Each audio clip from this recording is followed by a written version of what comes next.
Assalamualaikum warahmatullahi wabarakatuh.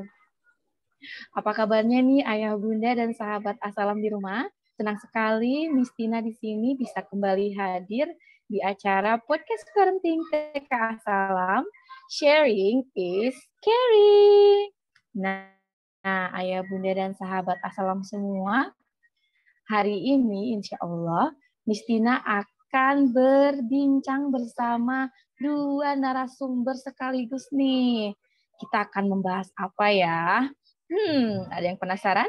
Baik, Miss Tina akan kasih sedikit bocorannya nih. Bincang-bincang kita pada acara podcast parenting kita pada hari ini adalah akan membahas mengenai anak berkebutuhan khusus atau ABK atau yang disebut juga dengan Kids with Special Needs. Apa sih, Miss? Gak ngerti deh. Baik, supaya ayah bunda dan sahabat Assalam di rumah yang lagi nonton nih, jangan lupa ya, sambil juga boleh disiapkan cemilannya, minumannya, teh anget, snacknya. Dan juga Miss Tina ingin mengingatkan untuk ayah bunda untuk memfollow akun Instagram di @tkasalambdg, kemudian YouTube channelnya di TK Assalam, dan juga medsos kami di Facebook yaitu PGTK Assalam. Baik, tanpa berlama-lama lagi, Miss Tina akan undang tamu kita yang pertama nih.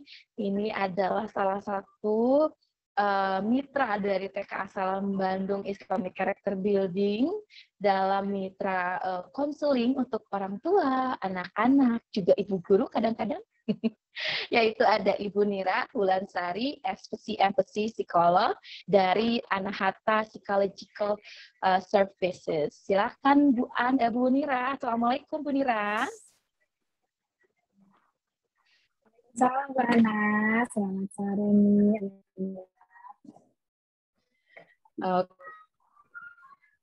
Baik, selain Ibu Nira di sini juga Miss Tina sudah bergabung dengan Ibu Kepala Sekolah Soleha dari TK Assalam Bandung dengan segudang prestasinya, yaitu Ibu Ana Musdalifah MPD.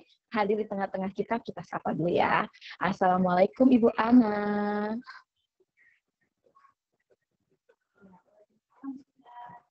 Sepertinya Ibu Ana ada kendala nih di mikrofonnya.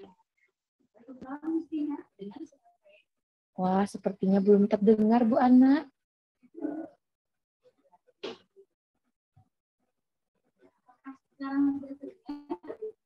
Belum, Bu.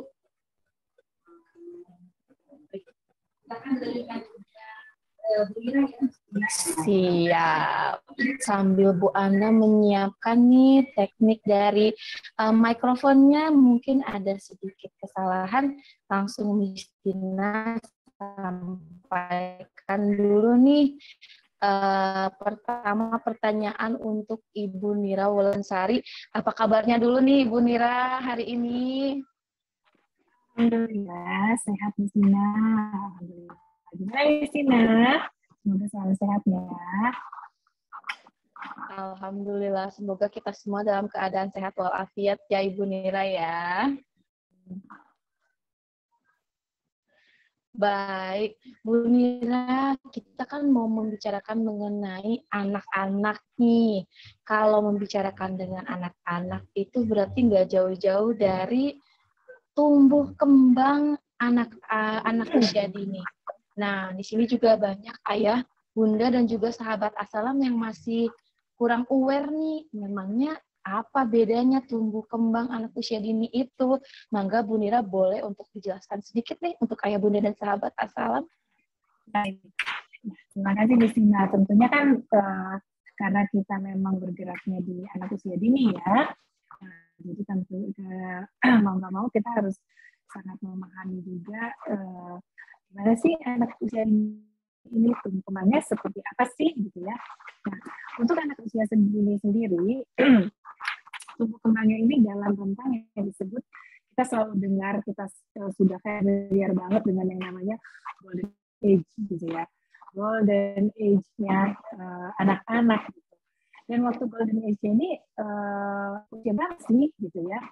Tentunya di usia 0 sampai 6 tahun, tapi ada yang sampaikan ada yang sampai 8 tahun gitu ya, tapi biasanya 0 sampai 6 tahun. Nah, masa tumbuh kembang anak usia dini ini itu tuh kalau bisa dibilang kalau kayak pohon mah tuh cepet banget dia pakai pupuknya tuh kalau misalnya stimulasinya tepat itu pakai pupuk super gitu ya. Jadi sangat cepat. Dan di sini juga pembentukan yang namanya sel-sel syaraf, serabut-serabut syaraf di otak, dan bukan hanya otak saja, tapi sel keseluruhan tubuhnya pun sangat cepat. Sangat cepat sekali sehingga sampai jutaan miliaran itu di usia ini. Sehingga kalau misalnya memang anak usia dini ini tidak kita stimulasi dengan tepat, sayang banget, kita sangat melewatkan masa-masa keemasannya itu benar sangat melewatkan masa-masa keemasannya gitu. Dan karena percepatan ini tentunya tiap orang tuh beda ya. Ada yang percepatannya itu cepat banget, ada yang lambat banget. Karena setiap orang itu unik gitu ya, karakteristik masing-masing. Jadi kita pun nggak bisa samakan. Ada anak yang bertumbuh dengan baik gitu ya, normal. Ada anak yang tumbuhnya itu perlu ekstra atau ada yang memang punya kebutuhan gitu ya, berbeda. Sehingga tidak bisa disamakan tadi, tapi sama-sama di masa yang golden age-nya gitu. Sama-sama masa keemasannya di mana setiap anak juga, setiap orang juga punya hak yang sama untuk dapat simulasi yang sama gitu. Dan tadi karena ini kita memang di usia dini, mau nggak mau kita harus memperhatikan apa saja sih yang jadi milestone-nya gitu kan untuk anak usia dini ini akan diperhatikan gitu kan. Ada nama aspeknya motoritas sama motorik halus, kemudian juga ada bahasa, sosial, emosi, kemandirian gitu kan. Itu semua dalam aspek tumbuh kembang si anak seperti itu. Gitu, Miss. Baik, mungkin sedikit penjelasan Bu Nira tadi itu. Jadi ayah bunda untuk tumbuh kembang itu ada beberapa aspek yang harus diperhatikan ya Bu Nira ya. Ada 6 aspek tuh, yaitu nilai moral agama, fisik motorik atau motorik kasar dan motorik halus, gerakannya ya dari badannya juga tangannya. Kemudian juga ada tadi kognitif ya Bu Nira ya. Ada bahasa, kemudian sosial emosional dan juga seni. Kenapa sih ini sangat berkaitan gitu ya? Mari kita simak sama-sama nih penjelasan dari Ibu Ana mengenai Bu Ana gimana sih di TKA Salam tuh untuk menstimulasi tumbuh kembang anak itu seperti apa sih Bu Ana? Iya, baik. Terdengar suara saya, Mustina? Alhamdulillah sudah terdengar. Assalamualaikum Bu Nira ya. Alhamdulillah ya terima kasih Miss Tina tadi Bu Nira sudah menyampaikan terkait tumbuh kembang ya untuk anak usia dini. Jadi seperti apa sih stimulasi tumbuh kembang yang dilaksanakan di TKA Salam? Jadi kalau di TKA Salam itu kita memang sangat concern terkait dengan tumbuh kembang anak usianya nih Miss Tina ya. Tadi kan Miss Tina udah sampaikan nih ada 6 bidang pengembangan ya yang memang harus distimulasi dan tentunya di masa golden age ini, di masa keemasan tentunya harus benar-benar terstimulasi agar anak bisa tumbuh kembang sesuai dengan usianya. Nah, kalau di TKA Salam itu ketika anak mulai masuk nih, ini kita ada observasi tumbuh kembang dulu nih Miss Tina ya. Kita kerjasama juga nih sama Bu Nira ya. Jadi ada observasi tumbuh kembang di mana anak-anak itu dilihat apakah tumbuh kembangnya sesuai usianya atau tidak. Kemudian apabila sudah dipetakan, diobservasi, itu adalah menjadi dasar bagi kami untuk menentukan stimulasi apa yang anak butuhkan agar anak dapat berkembang lebih optimal ketika bermain di TKA Salam.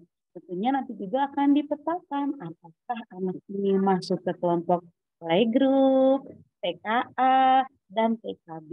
Dan kemudian ibu guru juga sudah membaca nih Miss Tina, hasil observasi awal, hasil wawancara orang tua, agar memperoleh informasi yang utuh terkait anak sehingga ketika di kelasnya jadi lebih memahami apa saja sih yang harus dikembangkan, dioptimalkan di dalam diri anak tersebut. Gitu, Miss Tina.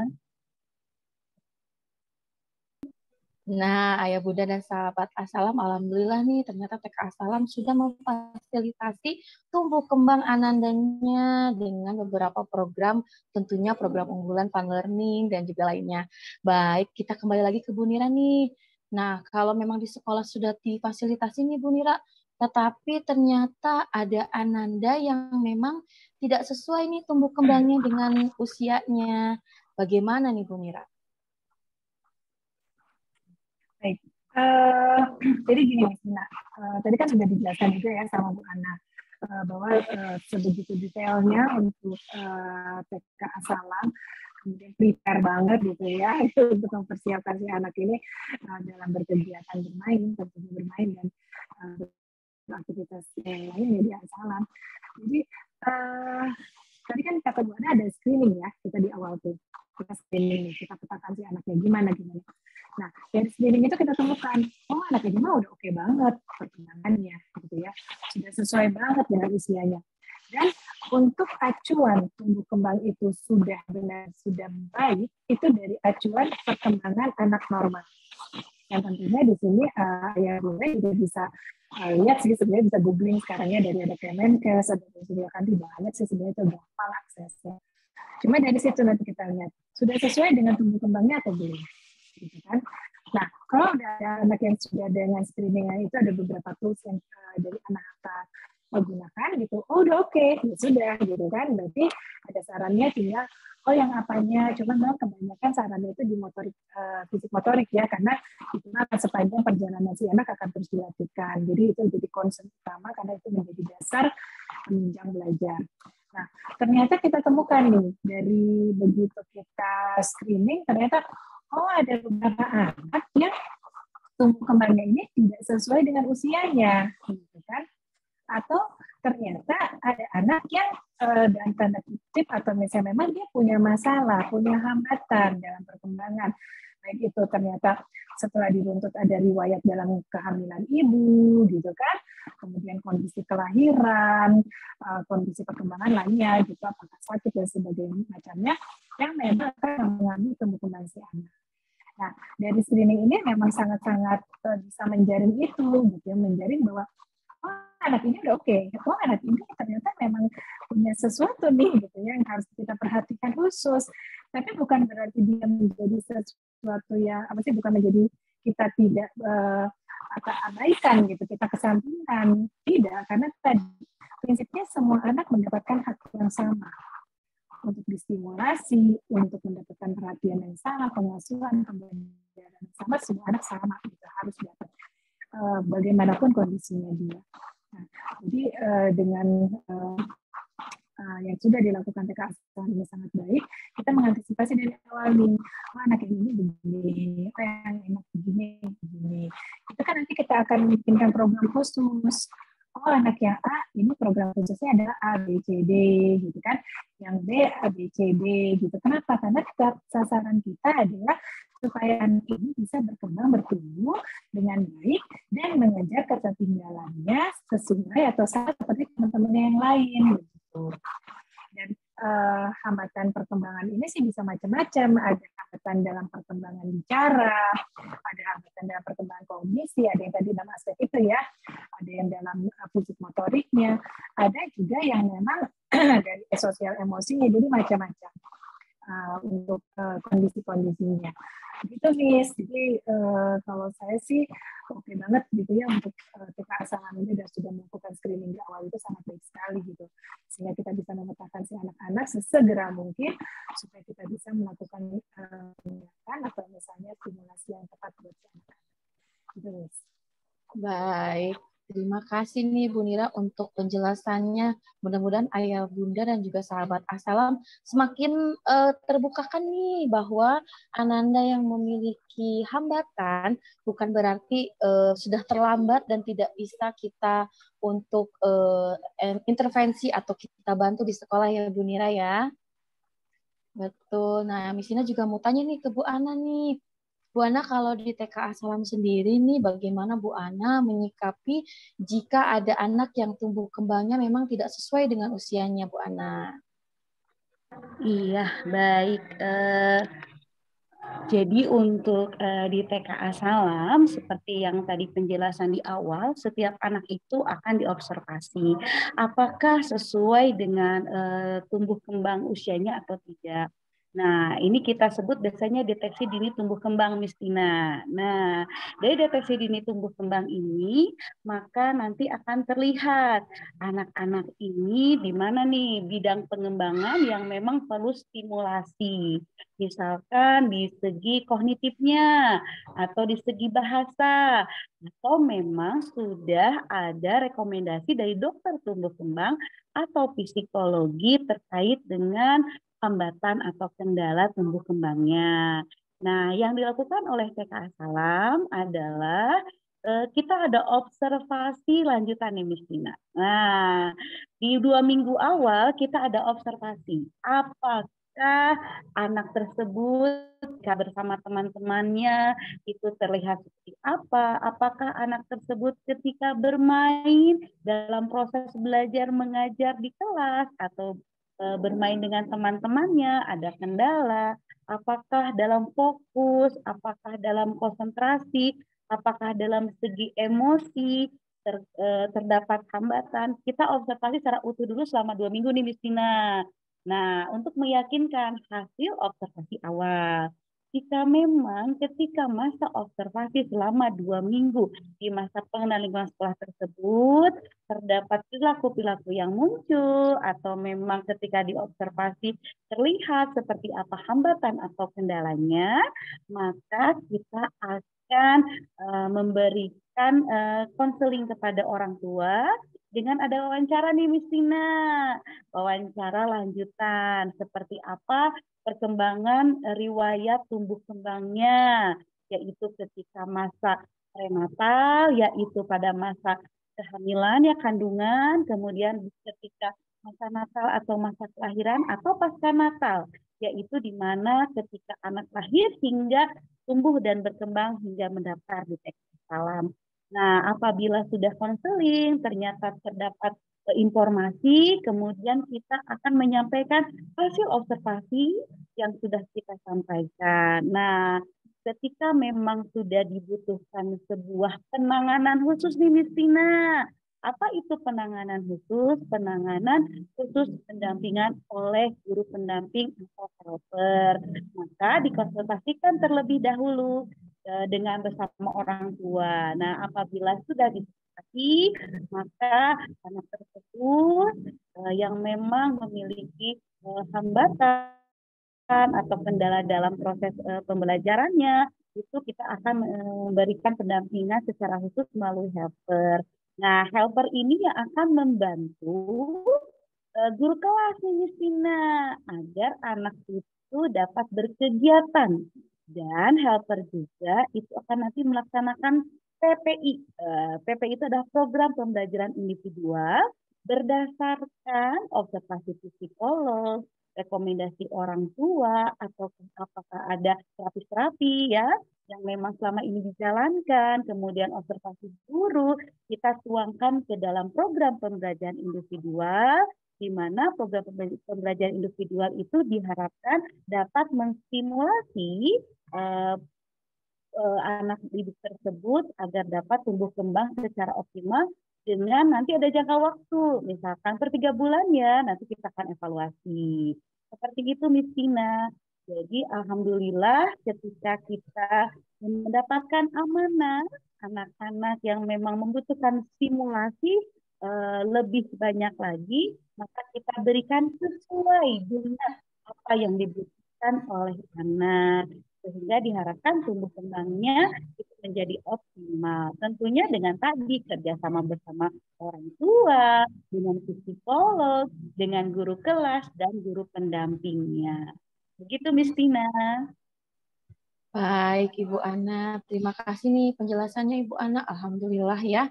Jadi memang di TKA Salam juga sudah ada support system ya, Bu Ana ya, yang disiapkan untuk anak-anak yang memang membutuhkan apa namanya helper ya, seperti itu. Iya, baik. Ibu Ana, Miss Tina mau lanjut nih, mau ke Bu Nira, mau bertanya ke Bu Nira. Untuk anak berkebutuhan khusus atau special needs, gimana ya Bu Nira seharusnya penanganan agar orang tua jadi lebih aware nih? Bagaimana Bu Nira? Nusina, tadi seperti disampaikan sama oleh Bu Ana juga ya bahwa anak kebutuhan khusus ini ada apa namanya itu kita punya PPI, program pembelajaran individual yang disusun secara spesifik apa namanya itu secara spesifik sesuai kebutuhan anak, jadi sudah ada asesmennya juga, rancangannya, jadi benar-benar disesuaikan.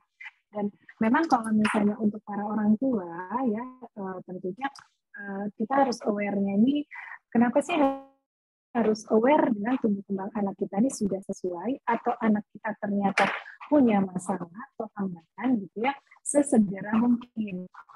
Kalau dirasa ternyata kok kayaknya anakku terlambat bicara ya, kok kayaknya anakku udah lewat usia tantrum kok tapi masih tantrum hebat misalnya begitu ya, kok kayaknya anakku kalau berjalan tuh bukan berjalan kayak seperti langsung lari aja gitu ya, itu kan sesuatu yang tidak sesuai dengan, kan nanti ada perusia ya, makanya harus sangat paham ada milestone juga. Nah ini yang harus kita sangat-sangat perhatikan gitu. Kalau misalnya ternyata sudah terdeteksi di awal, biasanya kan orang tua mungkin yang lebih sering berinteraksi sama anaknya terdeteksi dari oh anakku ada sesuatu nih gitu. Baiknya sih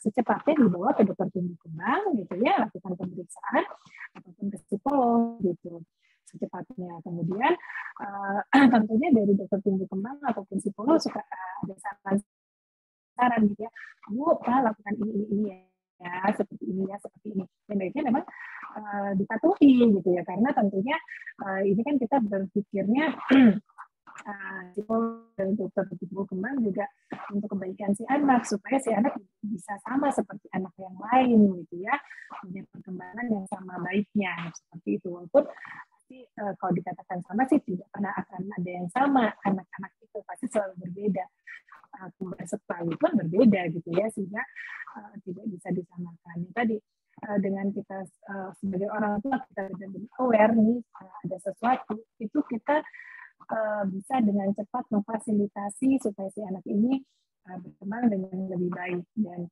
tentunya ya untuk para orang tua pengennya anaknya selalu baik, menjadi yang terbaik, dan mungkin juga inginnya sih nggak punya hambatan anaknya seperti itu ya. Tentunya semua orang tua saya rasa di belahan dunia manapun pengennya anaknya itu normal lah, dalam artian normal, tidak punya permasalahan apapun. Hanya kan tentunya ada takdir, ada kodarullah ya, setiap orang berbeda gitu ya. Dan ternyata kodarullah kita dititipi anak yang luar biasa gitu, special need. Alhamdulillah kalau misalnya disebutkan anak surga ya, sebenarnya anak-anak seperti ini, anak surga ini ya tentunya punya penanganan yang berbeda gitu ya, penanganan yang berbeda gitu. Dan diharapkan sih kalau misalnya dengan kebesaran hatinya untuk bisa bekerja sama dalam penanganan anak, itu biasanya cepat sekali perkembangannya dan perubahannya dari si anak. Demikian juga tentunya support sistemnya, lingkungan pun harus mensupport. Dalam artian tadi ya, kita kembalikan ke diri kita juga. Qadarullah, ibu itu loh yang punya anak apa sih special need. Gimana ya kalau saya yang memiliki anak seperti itu gitu ya? Gimana perasaannya? Gimana saat si anak itu tidak bisa kontrol gitu? Gimana saat anak itu di lingkungan harus berinteraksi dan ternyata tidak diterima? Itu menyakitkan sekali gitu ya. Untuk menerima proses penerimaan apa sih, saya memiliki anak yang spesial aja, itu tentunya butuh waktu, apalagi kalau misalnya lingkungan atau support system kita tidak memberikan support yang baik gitu ya, tentunya akan menjadi satu beban lagi sih sebenarnya gitu ya. Tapi insya Allah kalau misalnya saya rasa di As-Salam sangat suportif sekali ya, dan support systemnya sudah sangat-sangat disiapkan. baik itu dari TK asalnya sendiri, tentunya insya Allah juga para ayah bunda di sini saling bekerja sama, kita saling mendukung ya. Bahwa tadi setiap anak punya kesempatan yang sama, setiap anak punya hak yang sama, bagaimanapun dia keadaannya. Baik, Ibu Mira. Wah, betul sekali ya. Jika memang kita berusaha untuk menyamakan dengan anak-anak yang lain, tidak pernah ada yang sama karena anak-anak itu semuanya unik ya, Bu Mira ya.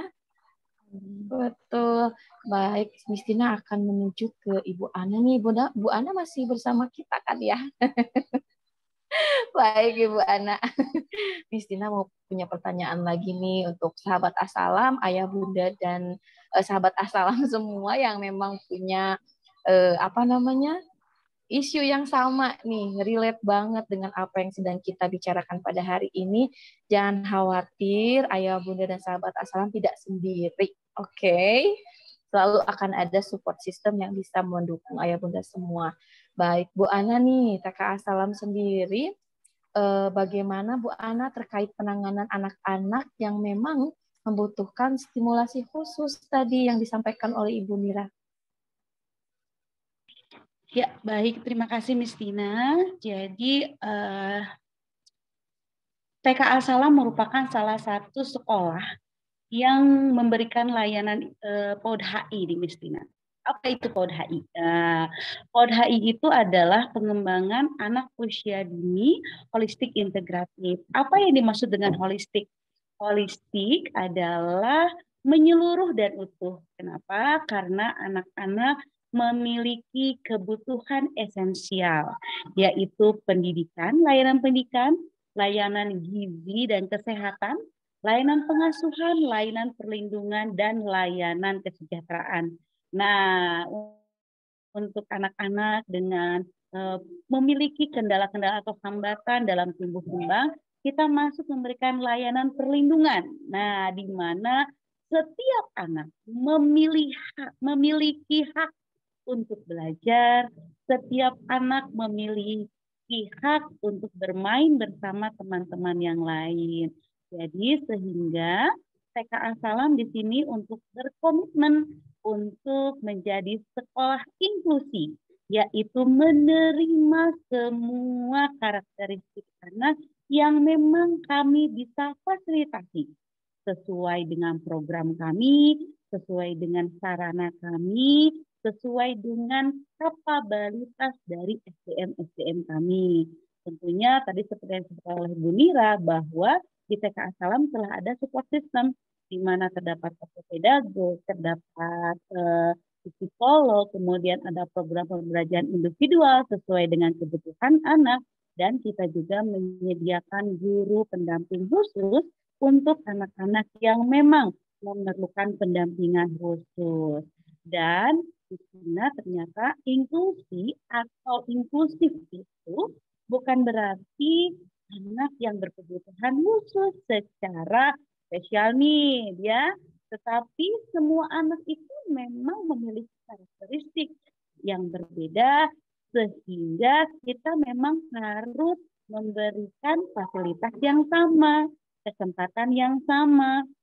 Ketika anak yang satu itu memiliki modalitas belajar audio, yang satu memiliki modalitas belajar kinestetik, dan yang satu memiliki modalitas secara visual, maka ini semua kita modali.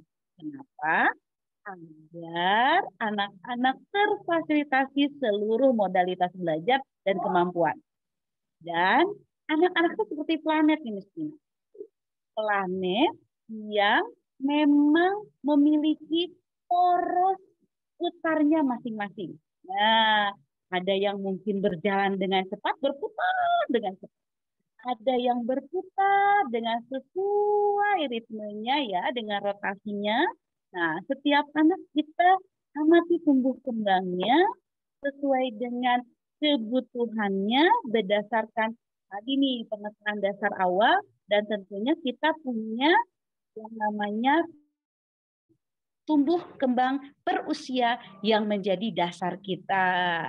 Gitu. Jadi insya Allah di TK Al-Salam kami telah menyiapkan support system dan program.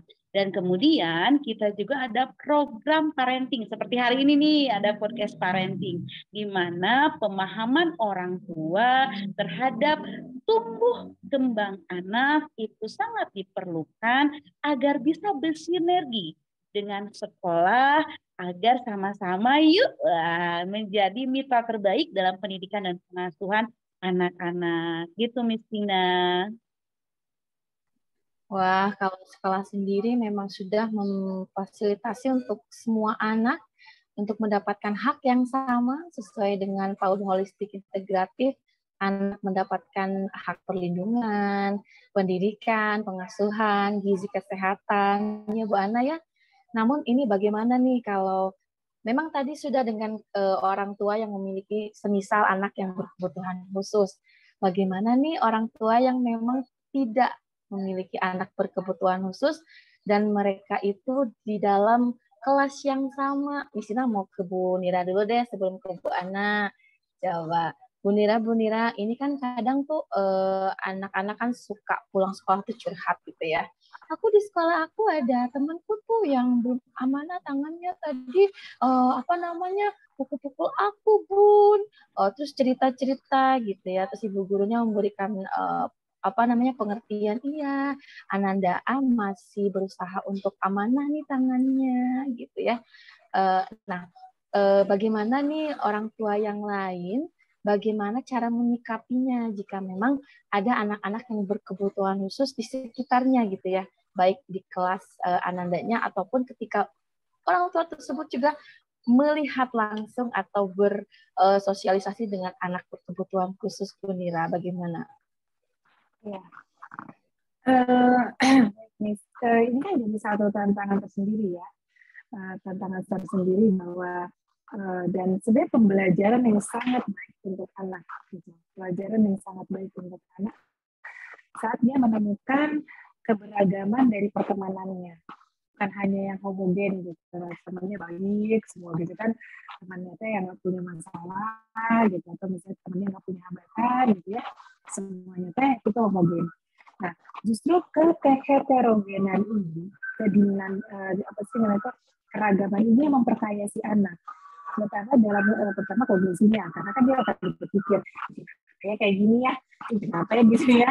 Otomatis kan dia mendapatkan input informasi yang lebih banyak gitu ya. Dan kemudian secara sosial mereka akan belajar menempatkan diri dengan lebih baik lagi. Oh, kalau dengan A aku begini, kalau dengan B begini. Oh, kalau dengan temanku yang berkebutuhan harus seperti apa. Dan di sini pun mengembangkan hati nurani, empati yang kalau bisa dibilang sekarang teman-teman ya zaman sekarang kan rada-rada mulai tergerus gitu ya dengan kemajuan zaman. Terkadang kita lihat juga ya misalnya ada yang jatuh pun orang kayak sudah pada cuek-cuek aja, ada yang kelahi pun pada cuek-cuek aja gitu ya. Ini adalah salah satu yang memprihatinkan. Nah, dengan ada keberagaman pun, si anak ini belajar untuk berempati lebih gitu.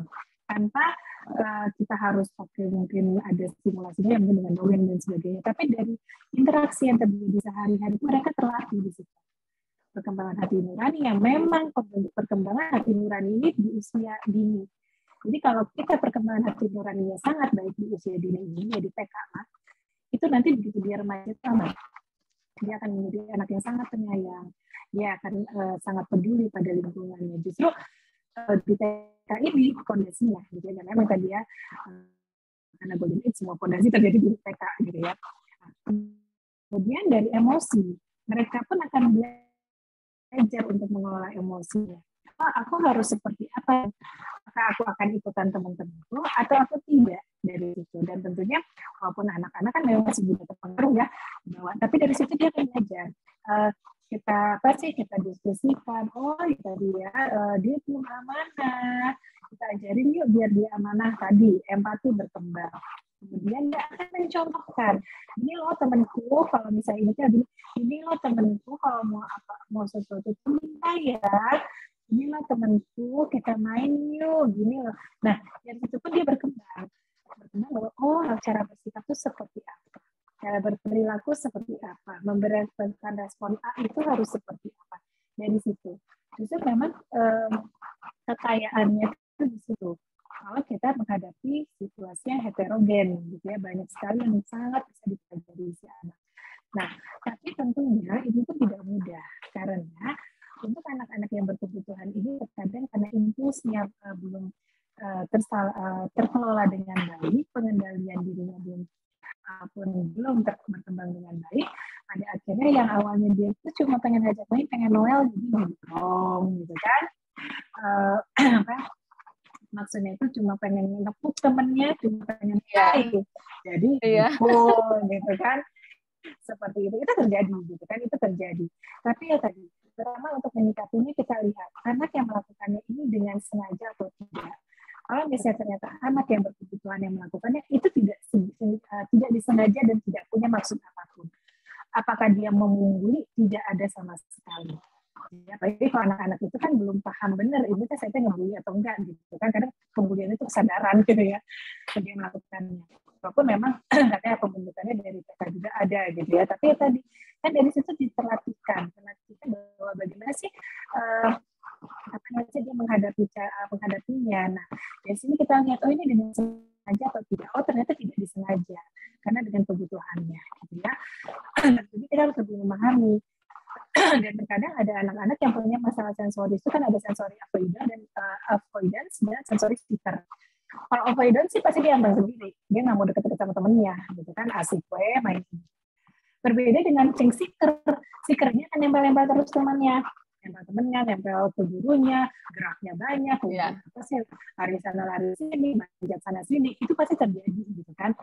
Nah, dan si seeker ini biasanya tadi Noel jadi dorong gitu kan, nepuk jadi pukul, hal seperti itu. Jadi kadang gemesan gitu. Nah kalau kita lihat ternyata memang si anak ini punya kebutuhan. Nah di sini kita siapkan si anak kita bahwa pemakluman pada temannya dan bagaimana cara menyikapinya.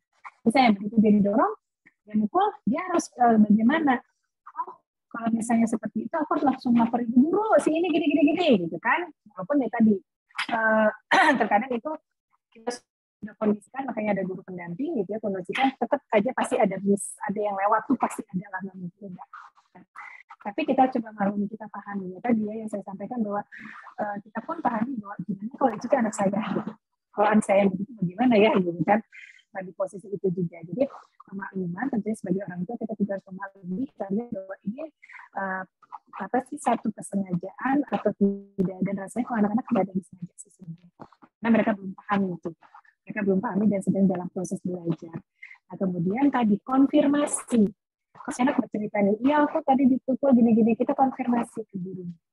Miss tadi gini cerita, oh iya bu, gini, dan tentunya kan guru juga akan memberikan report, bahwa tadi ada kejadian ini, apalagi dengan guru pendampingnya gitu, dia akan report kan apapun yang terjadi hari ini, dia laporkan bahwa tadi si A ngegigit tangan temennya gitu kan, karena gemes segala macam. Nah itu pun akan ada reportnya, sehingga kita bisa tahu bahwa ini apakah memang disengaja atau tidak gitu. Dan seperti saya sampaikan tadi bahwa sebenarnya tidak ada yang disengaja. Dan tentunya ya tadi ya kita harus berbesar hati bahwa ini dengan si anak menerima keberagaman di lingkungan itu membuat dia semakin kuat, semakin cerdas, bukan hanya cerdas secara potensi berpikirnya saja, tapi hatinya pun semakin cerdas, spiritualnya, emosionalnya semakin cerdas gitu. Karena dia lebih kaya dan lebih kayanya itu duluan gitu, ketimbang nanti, karena tadi kita tidak bisa menjamin apakah nanti anak kita di luar saat SD atau saat SMP SMA bakal ketemu orang baik terus, belum tentu gitu kan, pasti akan lebih beragam. Nah dari sinilah kita mengajarkan si anak untuk bisa lebih kuat. Walaupun pasti anak-anak ada yang merasa aku takut nggak mau sekolah dari situ gitu ya, pasti ada lah gitu ya. Nah di sinilah pentingnya para orang tua memberikan edukasi positif, memberikan pengertian kepada anak, bahwa tadi ada perbedaan gitu ya, dan tentunya minta bantuan sekolah juga untuk selalu mengkondisikan semuanya gitu, sehingga bisa sama-sama enak lah semuanya gitu ya. Dan tadi kalau dari sudut pandang saya dan tentunya dari psikologi justru sangat memperkaya si anak ini mengembangkan skill sosial emosinya gitu. Justru kesempatan ini yang kalau kita terlalu steril, anaknya steril, nggak boleh kena ada intervensi yang kayak gitu, malah lebih bahaya gitu, lebih bahaya. Mending sekarang kita cemplungin gitu kan, dia akan kuat banget jadinya. Gitu Miss.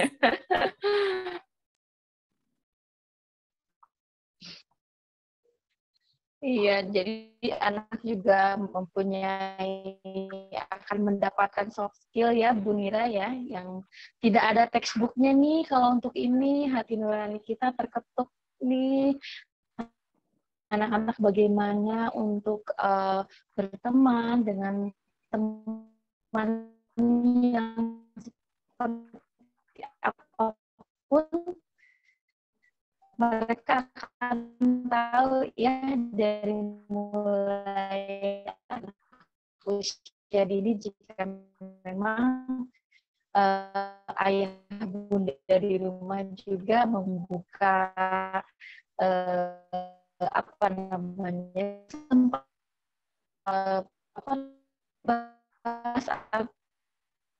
eksperimentasi apa akan ada yang bisa Bu Nira ya gitu Bu Nira. Ya Miss, seperti itu. Jadi justru dari pengalaman itu yang sangat berharga ya, yang akan membentuk si anak lebih kuat tentunya secara kepribadian itu jadi kuat. Ya tadi tempaan-tempaan yang mungkin kalau kita lihat kayak kejam gitu, tapi sebenarnya itu sangat membantu anak di kemudian hari.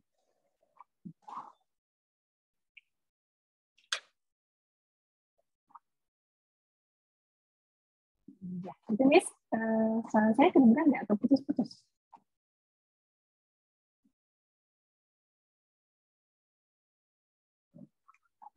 Suara Mistina nggak kedengaran sepertinya ya? Oh iya, suara Mistina nggak kedengaran tadi sih. Ya, baik. Ya, baik Bu Nira, karena memang terdengar suara saya Bu Nira. Kedengaran sana. Iya, alhamdulillah, terima kasih.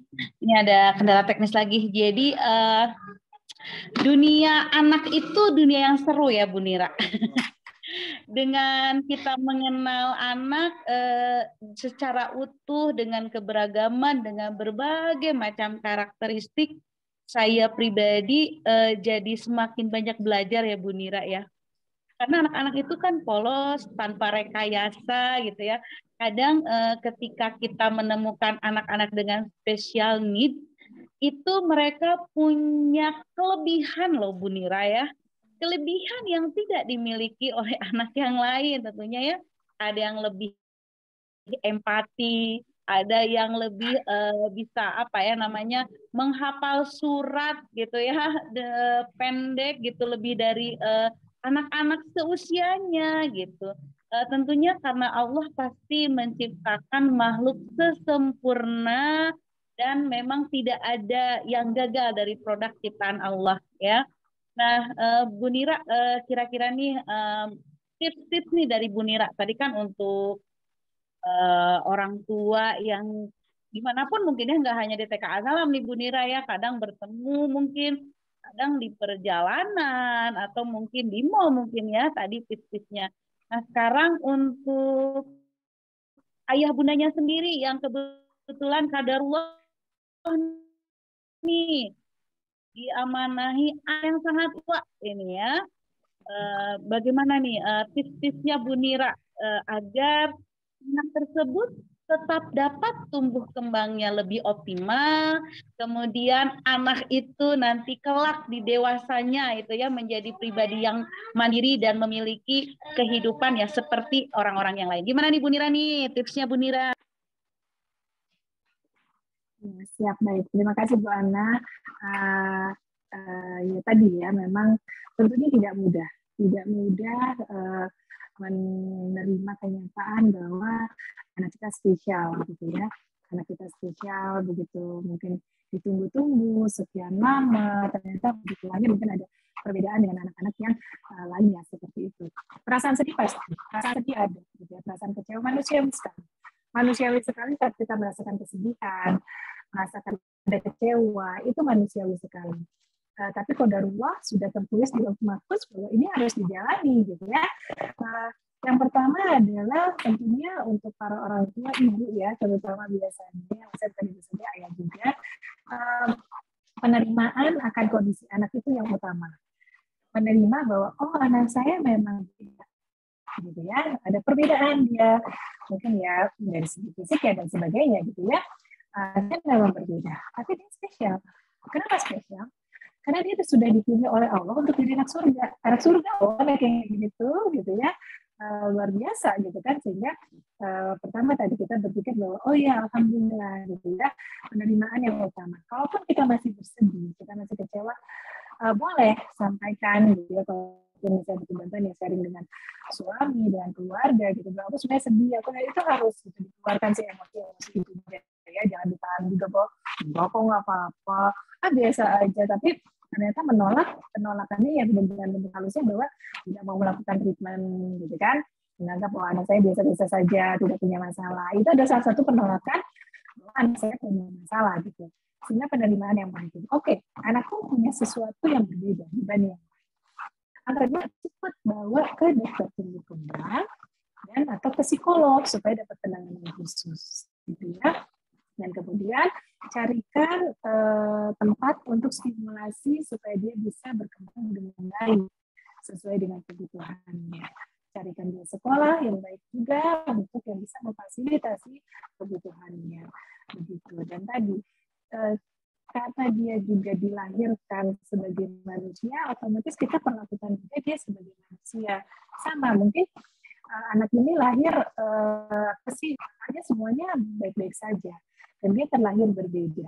Tapi tadi tidak ada pembedaan dalam perlakuan. Mungkin perbedaannya dalam beberapa hal aja ya, gitu. Misalnya kayak soal makanan, kayak gitu-gitu. Tapi dia sama aja. Dia punya kesalahan ya harus kita tegur. Dia dapat penugasan yang sama harus sama. Jadi tidak ada pembedaan di sana. Dan utamanya tadi ya Bunda ya, penerimaan bahwa yes, anak saya beda. Tapi tadi alhamdulillah syukuri bahwa ternyata kita yang dipilih untuk menjadi orang tua dari anak-anak hebat ini, dari anak-anak surga gitu ya. Karena tadi penanganannya. Dan kalaupun misalnya bersedih hati, ya aku yang sedih hati. Tentunya di TK Asalan juga kan ya, Bu Ana juga kan selalu menyediakan telinganya untuk sok mam, saya Bunda mau cerita, mau curhat boleh gitu ya. Tentunya karena tidak mudah menjalani peran ini gitu ya. Jadi jangan sungkan-sungkan juga untuk bercerita, untuk sharing gitu kan, atau ikutan komunitas-komunitas gitu ya. Ada tuh komunitas yang khusus Down syndrome, autism, ADHD itu banyak loh gitu. Karena dapat sosial support dan kita pun jadi dapat informasi-informasi terbaru gitu ya. Sampai kayak sekarang aja kan anak-anak seperti kebutuhan khusus ini bisa sampai kuliah loh, dan luar biasa mereka tuh prestasinya keren-keren banget gitu kan. Sehingga jangan pernah berputus asa bahwa anak saya nggak bisa jadi itu salah. Karena mereka juga seperti Bu Ana bilang tadi, mereka juga punya kelebihan yang nggak dimiliki oleh anak-anak yang lain. Seperti anak autis, kita daripada mikirin gimana sih anak ini ngobrol, gimana sih anak ini interaksi gitu ya, mau berteman, keberbakat dia, oh ternyata dia melukisnya luar biasa, apalagi kan mereka punya penglihatan fotografiknya ya, yang minyak kalau kecil itu ingat banget, dan begitu dikembangkan itu luar biasa sekali gitu kan. Sehingga daripada fokus pada kekurangannya, lebih baik pada apa yang menjadi kekuatan si anak ini gitu. Dan tadi tetap penerimaan sih. Gitu ya, Mbak Ana ya. Harus menerima dulu ya Bu Nira ya, kitanya ya. Iya, jelas. Iya. Bu Nira, ini yang menarik nih. Jadi pasca daring mungkin ya, pasca kita pandemi, mudah-mudahan nih kita segera end pandemi. Ini ternyata ditemukan oleh saya sendiri banyaknya anak normal bermasalah nih Bu Nira ya. Kira-kira gimana nih anak normal bermasalah ini Bu Nira? Ada yang sensitif, mungkin ya anak yang memiliki kecemasan. Ini juga tentunya masuk ke kriteria anak-anak yang butuh stimulasi tambahan ya Bu Nira. Jadi yang namanya anak berkebutuhan khusus itu tidak hanya memang anak-anak yang memang sudah ada kendala-kendalanya, ini ABK, ada autism, ada segala macam. Tapi memang anak-anak yang butuh perhatian khusus ya Bu Nira. Anak-anak yang memang kecemasannya berlebihan. atau mohon maaf mungkin ada anak-anak yang orang tuanya pasca berpisah gitu ya. Itu juga kita memerlukan pendampingan tentunya. Ini gimana Bu Nira nih? Ya, baik. Ini satu fenomena ya, Bu Ana, yang benar sekali. Ini fenomena yang muncul setelah pandemi. Gitu ya. Karena memang kita benar-benar dibenturkan saat pandemi itu benturan banget, yang hebat banget, dan kita sangat tidak siap sebenarnya. Tapi yang pada akhirnya kita menyesuaikan dengan new normal, gitu kan, kemudian menyesuaikan dengan kondisi yang alhamdulillah, kalau saya lihat sih, insya Allah kita lulus ya, gitu. Insya Allah kita lulus melewatinya, gitu. Jadi mudah-mudahan sih waktu itu kan diskusi dengan Umi Odet bahwa Insya Allah tahun 2023 kayaknya udah aman, Insya Allah mudah-mudahan ya, menjadi yang terbaik buat kita. Nah, dan ternyata memang fenomena jadi kayak ya, banyak anak normal bermasalah bermunculan itu ya benar gitu ya, sangat banyak. Gitu, bukan hanya mungkin dirasakan kalau orang tua di sekolah gitu ya, tapi jujur saja saya sebagai psikolog praktik gitu ya, ini kenapa ya jadi kayak gini gitu ya, perasaan gue baik-baik saja tapi jadi gini gitu kan. Itu terjadi gitu. Baik itu anak kenalan saya, even anak kenalan dan ponakan saya dia pun begitu gitu kan, janganlah jauh-jauh, ponakan saya pun begitu gitu kan. Ternyata oh ya karena kita dirumahkan, terpaksa dirumahkan waktu itu, otomatis interaksi berkurang, gitu ya. Apalagi kalau anak orang-orang, dan sebenarnya kita tuh membawa bibit-bibit bermasalah, gitu. Semua manusia, gitu ya, sudah ada bibitnya. Cuma tadi kesensitifannya. Nah, karena tidak terstimulasi ya tadi tidak ada interaksi, gitu ya. Kemudian juga biasanya ada gerak, gitu, dia mau lari-lari lah, mau apa, yang pada akhirnya kita vakumkan itu semua karena takut memang, gitu ya, takut karena virusnya memang masih, dan waktu itu belum ada vaksin, tentunya sangat berbahaya. Pada akhirnya kita keep semua kan di rumah, kita keep. Jangankan anak loh Bu Ana, orang dewasa pun banyak yang bermasalah, gitu ya. Itu saya itu banyak yang orang tua yang bermasalah, gitu kan. Orang dewasa bermasalah lagi anak gitu. Orang dewasa masih berani lah keluar. Anak-anak gimana? Gitu kan, gimana orang dewasanya? Nah dari situ pun karena orang akhirnya memang ada stimulasi yang terhambat, tidak bisa optimal kalau bisa dibilang. Jadi kalau bisa dikatakan sekarang muncul sekali banyak anak-anak yang normal bermasalah, itu jadi satu hal yang fenomena yang luar biasa sih sebenarnya, dan memang ada wajar ini anak menjadi mungkin ada yang sudah bagus ada kemunduran gitu ya, atau memang yang awalnya kayak baik-baik saja jadi bermasalah gitu kan. Pertama ya tonton tadi ya, kita kan banyaknya pada akhirnya nonton gitu kan, tidak banyak aktivitas fisik gitu, mau keluar juga takut gitu, dan tentunya apalagi kalau misalnya untuk orang tua yang bekerja kan bingung ya, bingung itu kan harus ngurusin kerjaan, kemudian harus menstimulasi anak, itu keriuhan yang luar biasa lah kita rasakan selama 2 tahun ini. Nah itu di situ yang biasanya semua apa sih semuanya sudah terprogram di sekolah gitu ya, ternyata jadi miss gitu, loss gitu kan.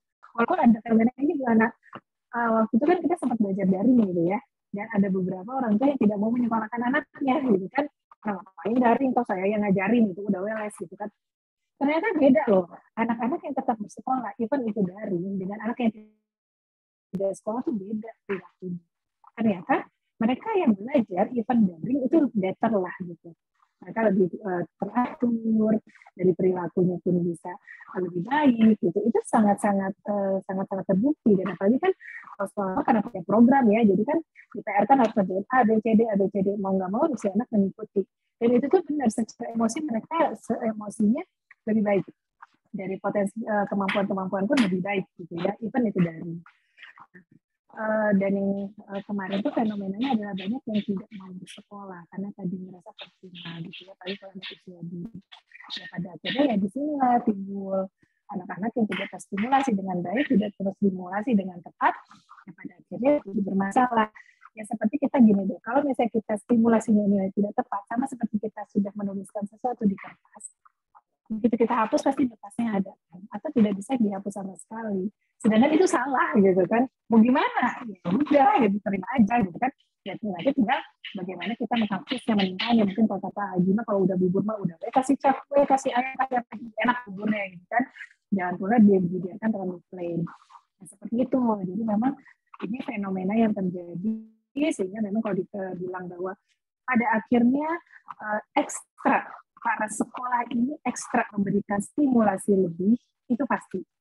Dan kalau misalnya ternyata sekolah ini di awal-awal lebih banyak fisik motoriknya, gitu ya, itu adalah satu kewajaran karena kita mengejar ketertinggalan 2 tahun yang lalu.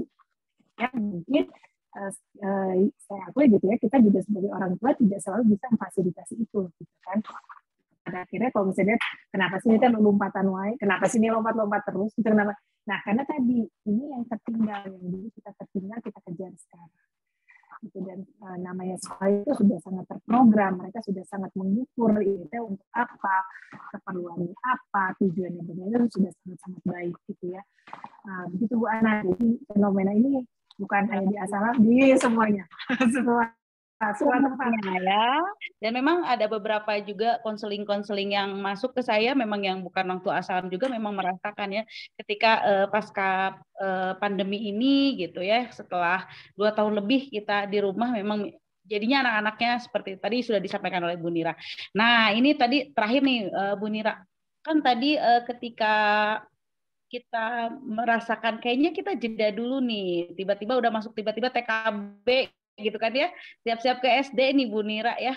Sementara anak-anak saya mungkin ada beberapa yang belum siap, atau mungkin kemarin masuk TKA ada yang daring, ada luring, daring-luring, karena memang kita masuknya sesuai kebijakan dari pemerintah nih Bu Nira. Nah kira-kira tips apa nih untuk orang tua supaya enggak pada galau? Ini nih 1 tahun di TKB atau nanti mau masuk SD, kira-kira bisa nggak ya? Kira-kira tips-tips apa nih Bu Nira kira-kira untuk anak-anak ini agar anak-anak ini dapat bisa matang gitu ya. Matang tentunya di sekolah, tentunya kami stimulasi tumbuh kembang, dan baru 3 minggu kan ya berjalan pembelajaran. Tapi kira-kira apa nih tips-tipsnya nih agar tiap SD itu anak-anak tuh harus ngapain aja sih Bu Nira nih? Ya, baik. Jadi tentunya kan masuk SD itu bukan sekedar dia bisa calistung ya Bu Ana ya. Bukan itu. Calistung mah gampang. Apalagi anak-anak sekarang paling pintar, cepet banget gitu ya. Tapi yang menjadi syarat utama kalau menurut saya, syarat utama di SD itu dia sudah mandiri. Mandiri dalam bersikap, mandiri dalam berperilaku, mandiri dalam mengelola emosi. Jadi dalam artian gini, kalau misalnya ngerjain tugas, nggak pakai, ngapain sih masih lama yang masih banyak ya, ini apa sih, nggak mau, udah aku maunya, itu kan masih jadi masalah ya kan, sedangkan di SD nggak bisa begitu. Gitu. Kalau kita menutup, ya harusnya guru SD ini memfasilitasi, oh tidak begitu ayah bunda, karena kenapa? Karena setiap tingkat itu punya leveling. Kalau misalnya di TK itu masih wajar. Kalau sudah di SD dia lebih, apalagi sudah usia 7 gitu ya, sudah usia 7, tuntutannya adalah mau sudah mandiri. Dia sudah punya sikap di mana dia bisa, walaupun dia punya kesulitan, dia akan bertanya, Bu, gimana ya caranya? Bu, saya gini, Bu, saya gitu. Walaupun memang pertanyaannya masih anak-anak banget ya, kadang, Ibu, aku nggak tahu ini gitu ya, tapi sudah mulai. Nah, ada beberapa anak yang pada akhirnya cuma diam aja. Gitu dilihat, nah, kok belum dikerjain apa-apa? Ternyata dia nggak bisa. Kan? Dan di situ yang dikatakan sebagai anak ini matang atau tidak. Nah, kalau misalnya nanti biasanya kan kayak tes kematangan ya Bu ya, tes kesiapan dan kematangan mahasiswa dasar, nanti ada lagi nggak sih matang nggak sih si anak ini. Dan walaupun sebenarnya kematangan apa sih dari sekarang tuh kita sudah bisa observasi nih, ya, guru-gurunya sudah bisa observasi anak yang memang kira-kira udah siap launching gitu ya untuk ke SD, ada yang harus ditahan gitu kan. Nah, mau nggak mau kalau misalnya seandainya anak-anak ini kalau cari sumber udah jagoan banget, gitu ya, jagoan banget lah, baca udah oke, nulisnya udah oke banget. Tapi tadi di SD juga ada namanya kecepatan dan ketepatan. Apakah si anak sudah siap bekerja dengan kecepatan dan ketepatan itu? Ada juga anak yang sungguh bagus, tapi begitu dia dihadapkan dengan pressure yang tinggi dengan kecepatan-ketepatan, dia nggak bisa. Yang pada akhirnya muncul ngompol lagi, nangis lagi, mogok sekolah, pusing, sakit kepala, dan sakit perut, dan lainnya seperti itu. Lagi kalau saya ulang kan, Tapi SD mah nanti ada ujian ya, ujian tengah semester, ujian akhir semester, ulangan harian. Kalau waktu daring sih bisa mungkin ya dibantuin orang tuanya. Tapi kalau sudah di SD, sudah tadi sekarang masuk offline gitu ya, sudah masuk, mereka harus membaca sendiri, memecahkan sendiri, menjawab sendiri. Kalau misalnya si anak itu tidak bisa, apalagi secara emosinya belum kuat, dia akan terdiam saja mematung. Yang pada akhirnya tugas-tugasnya tidak diselesaikan. Jadi akhirnya sepanjang dia bersekolah remet terus, kan jangan sampai begitu, karena mental anak yang kena nanti. Si anak ini akan menganggap bahwa aku bodoh ya sampai remet terus. Kan kasihan ya. Kasihan, sehingga memang kenapa pertimbangan yang untuk masuk sekolah dasar itu bagusnya sih usia 7 tahun gitu ya, itu bukan mengada-ngada, itu pada risetnya gitu ya. Kemudian juga anak perempuan minimal 6 tahun 6 bulan, anak laki-laki 6 tahun 8 bulan. Karena tadi ada kesiapan fungsi organ fisik, kemudian fungsi berpikirnya sudah matang, sehingga bisa masuk untuk ke sekolah dasar. Ya tadi terkait perasaan, terkait kemandirian. Walaupun ada juga loh anak kondisi kemarin pandemi, usia udah 7 tahun lebih juga nggak mandiri, ya tadi kemarin gimana gitu ya. Simulasinya di rumahnya gimana gitu kan, ternyata selama di rumah mah segala sesuatu dibantuin, dikerjain dia gitu. Gitu, iya baik Bu Nira. Wah luar biasa seru nih kita ya. Tadi ngomong tentang tumbuh kembang ini pasti akan banyak banget apa ya insight-nya ya. Kita akan undang dulu Miss Tina nih Bu Nira. Silahkan Miss Tina. Iya Ibu Ana, tadi saya di belakang nyimak nih. Bu Ana langsung sat-set nanya-nanya mengenai tips and triknya. Terima kasih ya. Tadi juga jadinya, wah baiklah, jadi ada sedikit tips and triknya atau banyak mungkinnya untuk ayah bunda dan sahabat Asalam di rumah oleh-oleh pada hari ini di acara podcast Parenting TK Asalam Sharing is Caring. Baik, untuk sedikit closing statement dari Ibu Ana nih, boleh Bu Ana, mangga? Bu Ana mungkin mikrofonnya belum terbuka.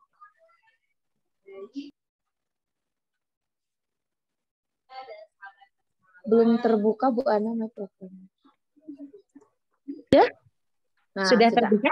Ya, baik. Ayah bunda dan sahabat Asalam, tumbuh kembang anak akan optimal. Salah satunya adalah dengan cara bersinergi.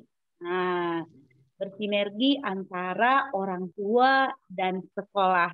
Tentunya di TK Asalam sudah banyak sekali fasilitas untuk membuat sinergi itu dapat terfasilitasi. Ya, semoga dengan sinergi tumbuh kembang anak-anak kita dapat lebih optimal, dan untuk anak-anak yang memang tumbuh kembang optimalnya memiliki hambatan atau kendala, yuk kita sama-sama kita jadikan anak-anak kita anak-anak yang sehat, cerdas, soleh, dan berakhlak mulia dengan karakteristik unik anak masing-masing. Itu mungkin Miss Tina. Baik Ibu Ana. Untuk menutup sesi kita hari ini, apakah Ibu Nina juga ada sedikit closing statement nih untuk ayah bunda dan sahabat Asalam di rumah? Baik, terima kasih Miss Tina. Ya, ayah bunda, kalau tadi Bu Ana kan sampaikan bahwa kita harus selalu bersinergi gitu ya dalam pengasuhan ini dan dalam pendidikan anak usia ini, karena memang tidak mudah. Dan pastinya tentunya untuk para ayah bunda mencoba untuk lebih aware gitu mengenai anak kita, seperti apa tumbuhannya sudah sesuai atau belum, kemudian juga menerima keadaan anak kita apapun kondisinya, bagaimanapun dia, biarkan mereka bertumbuh sesuai dengan kemampuannya, sesuai dengan kapasitasnya, sehingga bisa menjadi pribadi-pribadi yang memang sangat luar biasa, insya Allah. Dan tentunya support system dari lingkungan gitu, dari orang tua dibutuhkan dalam tumbuh kembang si anak. Begitu, Miss Tina, terima kasih banyak. Alhamdulillah. Baik, untuk mengakhiri kegiatan kita pada hari ini, kita bacakan terlebih dahulu Alhamdulillah bersama-sama. Alhamdulillahirrahmanirrahim. Terima kasih Ibu Nira sudah berkenan hadir di acara podcast Parenting TKA Salam. Juga Ibu Ana Musdalifah, terima kasih untuk hadir di kegiatan kita pada hari ini. Mudah-mudahan kita bisa bertemu lagi ya di acara podcast Parenting TKA Salam. Sharing is caring di lain waktu. Akhir kata dari Miss Tina, mohon maaf jika ada kesalahan. Wassalamualaikum warahmatullahi wabarakatuh. Waalaikumsalam warahmatullahi wabarakatuh. Terima kasih Miss Tina, terima kasih Bu Ana. Terima kasih Bu Nira.